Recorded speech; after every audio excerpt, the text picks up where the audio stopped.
Hello guys, and welcome to my first ever pre-owned review for The Last of Us. So before we get into the review, I just want to quickly go over what exactly a pre-owned review is. So, the concept of a pre-owned review came to me when I was thinking about how a game, when it comes out, it gets a review score. But then, over the course of the next year or so, for some games, or the next couple of years, the game will constantly update and change, and it will receive new mechanics in-game, it will receive new DLCs, new bundles and things. And so, a pre-owned review is really meant to update the score of a game to its current state, and it's also something really to show you guys what games you might be able to find somewhere now that are cheaper at your local GameStop or your local Best Buy or any other store where you could normally find games. So the basic structure of each of these reviews is quite simple. First I'll go over the story, and I won't get into spoilers unless there's something very specific that I need to talk about in the story. And it'll usually be a reason why, a bad reason, like a thing in the story that I didn't like, or a reason that the story is bad. And if something like that happens, I will talk about it specifically. But I normally won't do spoilers since I'm kind of recommending a game for you to go buy, so I don't want to just tell you how the game goes. Then we'll go over the gameplay. I'll talk about how the game plays, mechanics in the game, enemies, enemy types, AI, things like that. Then I'll go over the other modes in the game besides the single player, if it's a single player game. So multiplayer modes, if it's like Far Cry, the arcade mode, and other modes like that. Then I'll talk about add-ons and DLCs. So in the case of The Last of Us, I'll talk about the Left Behind DLC, but in the case of other games, I'll talk about their DLCs or add-on contents that were added on later. And then I will give my overall score at the end. I do use a number system, but my number system is slightly different from a normal number system. I rate games on a 10 out of 10 system, or a 1 to 10 system, and every game for me starts at a 10, and the score will subtract when I have a substantial reason to subtract something. So say I have a game and the story is flawed, and there's a lot of glitches, so I would move it down to 8.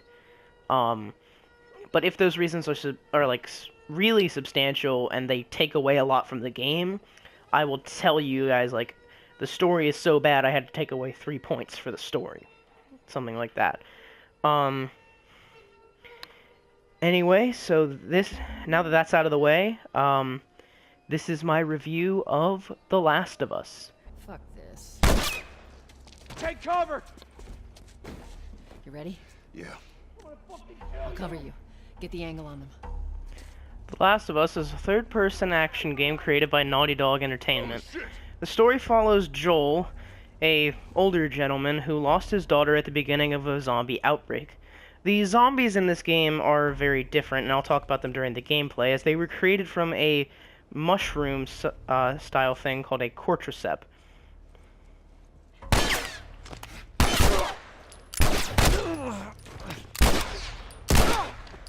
During his time, Joel became a smuggler after his daughter was killed. Nicely done, Texas. And he eventually teamed up with Tess. And because of the troubles they were in, they were attempting to get their guns back from a man named Robert, as you can see here. Not going through here. Robert did not have their guns as he had sold them to the Fireflies, and the Fireflies decided that they would give them their guns back if they helped them out with one thing: getting a small girl across the country. The small girl, Ellie, as you'll see later, is very capable and very good at what she can do, but she's also hot-tempered and mysterious, as Joel doesn't really know what's so special about her. But it is soon revealed very early on in the game that Ellie is immune to the zombie outbreak that has infected the entirety of the world.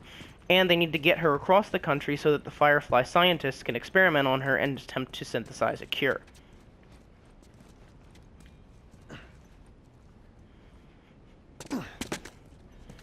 So the story follows Joel and Ellie over the course of a year, How do you know they're coming? moving across the One of our country guys died and trying to attempting take to Tess get out. Ellie to the other side of the She country. and Joel are on their way here right now The to story get is Robert. broken up into 4 seasons, initially starting in the spring, where Joel meets Ellie, then moving into the summer, where Joel and Ellie eventually team up with one of Joel's friends, then into the fall, where they meet some other people, and eventually make it almost to where they were going, to an old Firefly base.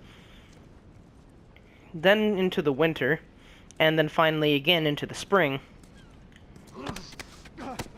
where they eventually reach their goal. The game takes roughly about 20 hours to get through, if you're just kind of going about it, and possibly about 25 to 30 hours if you're looking for all of the collectibles and everything else. I meant to tell you, I was down on Jordan Street. Only so. There are no side missions in the game, but all of these story elements are very intriguing and interesting. The story is the main draw of the game for many people, Let's search the area. but it honestly just kind of flows really nicely for me, and that's the reason I personally like it. The game kind of plays out as an interactive movie, almost, with multiple scenarios that happen that change the characters. The main thing that draws people into the game is the father-daughter connection that grows over the course of the game between Ellie and Joel. Joel starts out not really trusting Ellie, not really understanding Ellie, and Ellie starts out very similarly with Joel, not knowing him and not trusting him. But as they go through multiple situations where their lives are at stake and they only have each other to rely on, their trust for each other grows deeper and deeper as the days go by. And by the time you reach the second half of the game, they completely trust each other and act like a family. This especially ties into the ending, where Joel basically decides that Ellie is the most important thing in his life. I'm not exactly going to spoil how he comes to that decision or what makes him come to that decision, but family is going to prove to be the more important thing in the end of the game.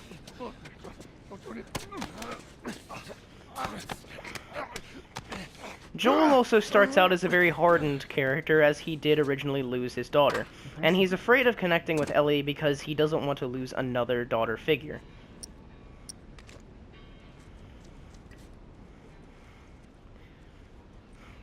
The story of this game is actually really excellent, and I don't want to go into all the twists and turns because basically talking about any of the singular parts of the story would spoil excellent, very well drawn out and very well executed story turns, as every single chapter of the game ends with a completely different cliffhanger ending and very different stylized ending, where the characters are very emotionally changed because of the events that take place.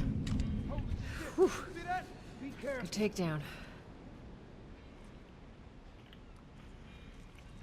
I would rate the story as one of the better I've played in recent years. Like I said earlier, The Last of Us is a third-person action stealth game. So, the gameplay relies on 2 things for combat: action and stealth. Now, for action, there are a few things. You've got melee weapons that you can pick up around the map, like wooden boards, metal pipes, baseball bats. And then for gunfire, you've got pistols, and there are also shotguns, flamethrowers, rifles, bows, and a couple of other things. There's also a robust crafting system, which is probably the main draw of the game for me. I really love the crafting system in this game. You can craft a ton of stuff. Of course, in the current video I'm showing you, you can't exactly craft everything.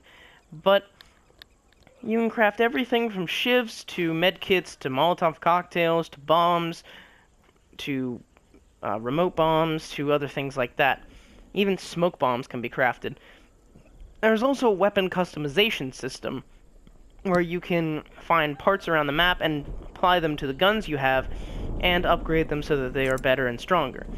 There is also a skill system where you can find pills in the game and use them to increase things like maximum health, crafting speed, healing speed, shivs, and things like that.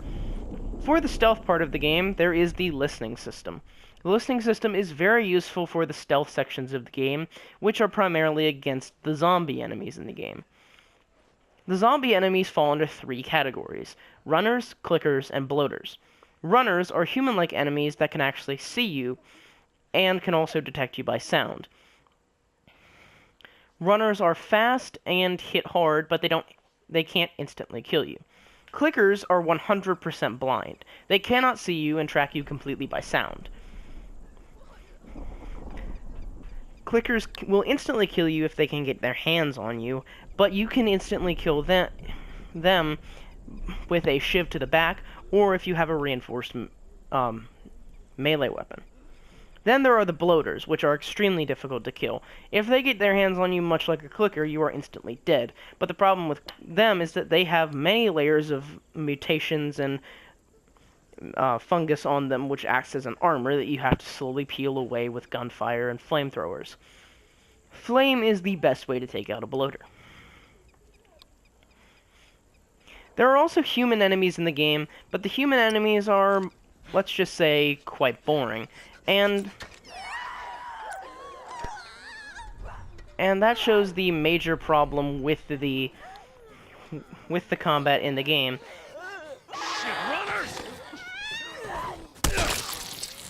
Combat can be varied in the approaches you can take to it, such as running in and meleeing all your enemies, or going at them with guns or other long-range weapons. But even though gunfights feel very realistic, since you can pull the trigger and actually feel the controller vibrate as if you were actually pulling the trigger of a gun, making it feel even better to be engaged in these fights, the enemies don't have many tactics besides go against that old man and his little girl with guns and try to shoot them.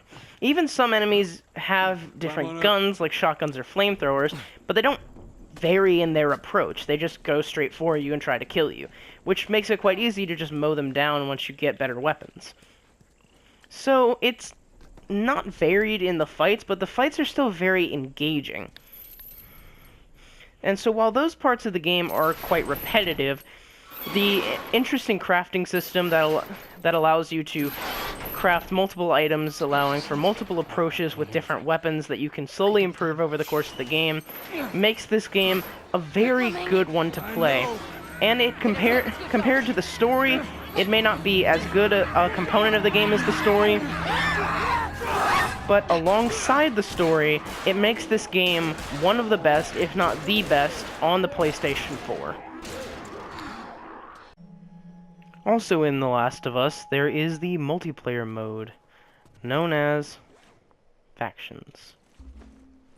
Factions is a multiplayer mode where you immediately will pick a faction between either the Hunters, which are the bandits in the game, or the Fireflies, and you will go on missions to try to keep your people in your compound safe from dying. It's kind of less important than you would actually think, and the most important and fun part is the actual going out and playing against other people.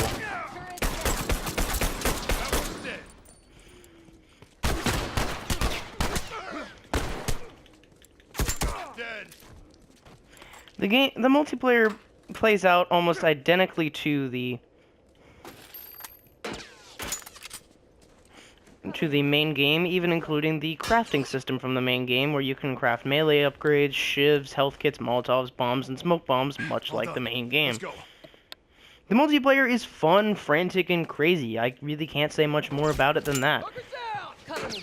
I gotta patch up. It makes the multiplayer makes itself very fun and a very good disengagement from the rest of the game.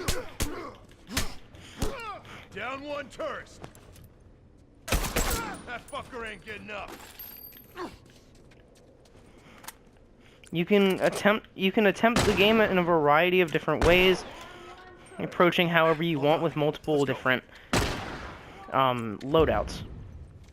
Cover me. You can play any way you want. You can bring a bow and a machete and attempt to stealth, or you can play the game with an auto rifle and a smaller shotgun. The game will cater itself to your playstyle, and you can play however you want. All done. Let's go. The factions don't make that much of a difference when it comes to actual gameplay, but they do make a difference in the actual mechanics of the mode where you collect supplies and try to help your settlements. But really, that just kind of is an extra thing tacked on to the multiplayer mode that isn't really necessary. And I find that the multiplayer works better as a distraction from the main game. Fucking got me. Hey, tourist over there. Fuck.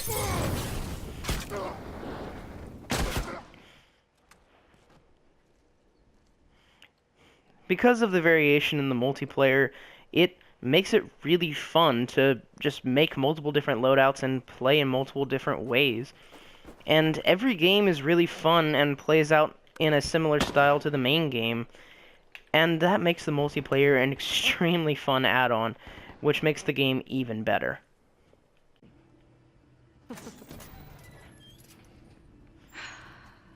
The final inclusion in The Last of Us Remastered is the very short but very lovable Left Behind DLC.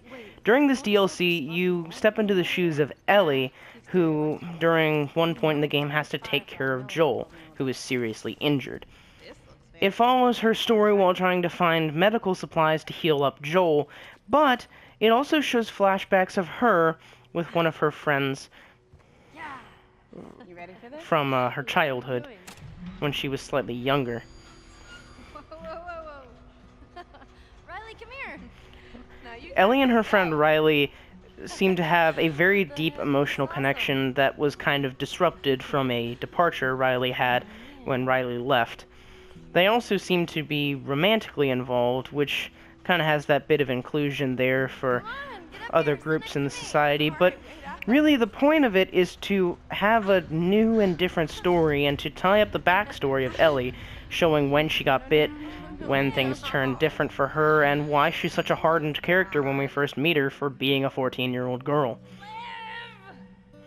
The DLC only takes roughly 3 to 4 hours to complete, but it varies in the ways you can do it.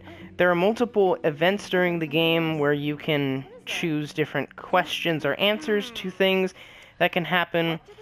There are activities that if you perform them a certain way, you get different results, but the overall story is the same no matter how you play it. It's a very nice change of pace to play as Ellie, who during the parts in the more present day, you have to approach situations differently because she's a smaller child, and she can fit in smaller spaces, but she can't do as much strength-wise, so melee is kind of out of the question. You know, you might just be my favorite person again. Just saying. Also, the jumping between past and present, where you are in the current day in the mall that you are in the past, the one you see here, but in a very snowy environment as the winter is beginning to set. You ready? All right.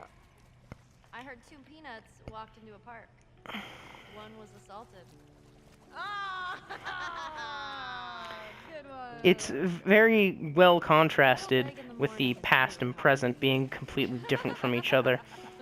That's funny. That is funny. And jumping between them is I'm reading a book interesting, and really as a free DLC that's added in for the small price of like $15 on sale, All right. I'm putting this away. it's a really good DLC. Thanks for And giving me this. just having more content to play after the main game goes, it's just really, really cool. You think your game is over, but you've got more to play. as you want to see What are you gonna pick? her, In your dreams. Love it is. you want to see Ellie's story wrap up, and it's a really good ending to her story. I really liked the DLC. As an angel.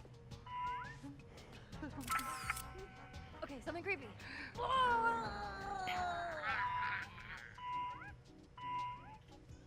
Titty store.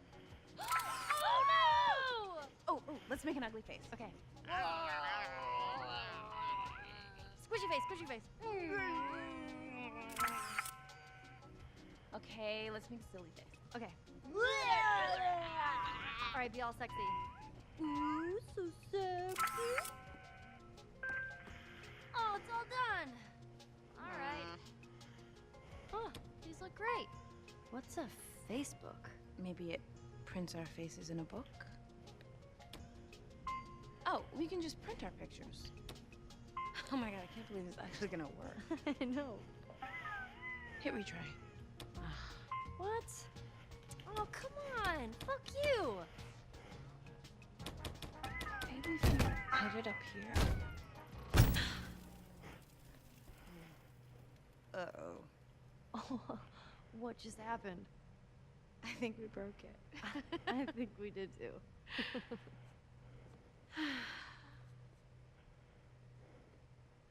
So...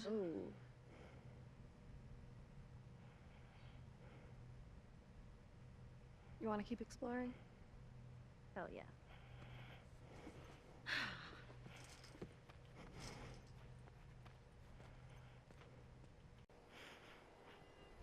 Now that we have talked about everything that has been entailed in the game, I can finally give my review score. So, my major likes for the game was really all of it, even though I did kind of seem like I didn't enjoy it. The story was very well done, well developed, and well executed. I couldn't have asked for a better story, and it's the main drive of the game, as this feels like a cinematic story experience. The characters are awesome, especially Joel and Ellie with their amazing connections, and the different interesting characters that you meet along the way. It really makes the characters really make the story feel good and real. The mechanics in the game, like the crafting system, the varying zombie enemy types, and the weapons, really make the game feel awesome, and they make combat feel really good. The multiplayer and the DLC just tacked on add-ons that we really weren't expecting, but totally make the game a full package and make the game feel like it's a really good deal for the small amount you have to pay these days. The only major issue I had with the game was the repetitive combat. It was expected that shooting guys was going to be repetitive, but I didn't think they'd move in similar patterns. I didn't think that they would, not do much even given new weapons that weren't the same, just boring old rifles and shotguns. And even the zombie encounters kind of got repetitive towards the end of the game. So the story was really the only thing that kept me going through the rest of the game. With that being said, The Last of Us is, by far, one of the best games that the PlayStation has to offer, and I give this game a score of 9 out of 10. Well, that's it for this video, and as final note for this series, I hope to continue this series with a weekly release on Friday, with small interruptions if my schedule does not permit me to release a video on Fridays. So that is it for this video. The next pre-owned review, which will release next Friday, will be a review of Mafia 3. So I hope you guys enjoyed, and I will see you in the next one.